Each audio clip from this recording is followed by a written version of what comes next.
Mes chers Armanaquiens de Rennes Métropole, de l'Outre-mer et de l'étranger, la crise sanitaire que nous traversons, cette épidémie de Covid-19, dure maintenant depuis plus d'un an.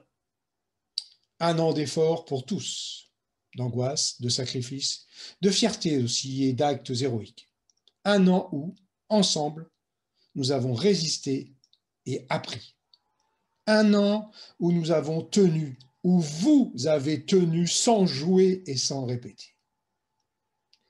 Alors si ce soir je m'adresse à vous avec autant d'humilité que de détermination, c'est pour vous dire que nous allons tenir encore et essayer de faire le point sur les prochaines étapes. Où en sommes-nous aujourd'hui? Commençons par les généralités avant d'aborder la partie Armagnac.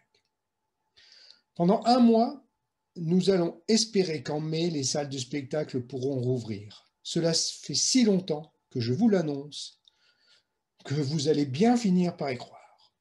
Pour ces rouvertures, trois principes continueront à nous guider. D'abord, la sécurité. Vous protéger, donc nous commencerons par autoriser un seul spectateur dans chaque salle. Ensuite, le deuxième principe, c'est l'équilibre. Nous réouvrirons une salle par semaine sur tout le département afin de préserver votre santé mentale.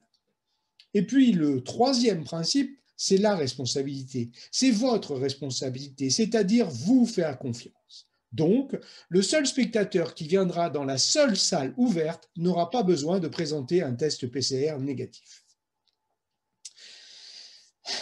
Ces dernières semaines, nous faisons face à une nouvelle donne, la campagne de vaccinement qui a commencé sur tout le territoire.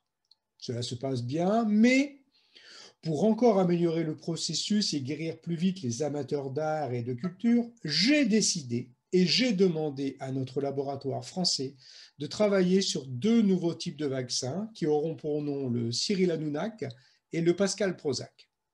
Les personnes vaccinées avec ces nouveaux modèles perdront petit à petit le goût pour tout ce qui est qualité dans le domaine de la culture et des arts. Cela nous laissera encore plus de marge de manœuvre et ce sera un grand progrès en termes économiques.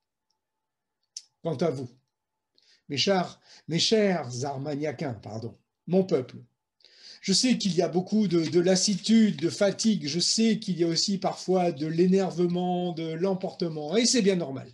Mais je sais une chose, vous avez tenu, vous avez appris, et vous vous êtes à chaque fois amélioré. Alors oui, aujourd'hui, pour le mois qui vient, il faut vous mobiliser. Vous mobiliser, car il y a quand même de bonnes nouvelles. L'atelier des Armagnacs pourra continuer à fonctionner le lundi dans la limite des 10 km et dans le respect des normes sanitaires. Nous préparons aussi d'arrache-pied le festival du Petit Souffleur des 19 et 20 juin.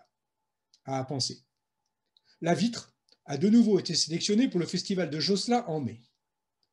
Votre gouvernement travaille sur de nouveaux projets de spectacles dont les textes vous seront communiqués en temps et en heure. Je n'irai pas par quatre chemins. Il nous faut continuer d'espérer. La vie des Armagnacs ne s'est pas arrêtée et elle continuera malgré toutes ces épreuves. C'est ainsi que nous pourrons rebâtir ce chemin d'espoir. Nous tiendrons unis et déterminés. Vive les Armagnacs, vive le théâtre.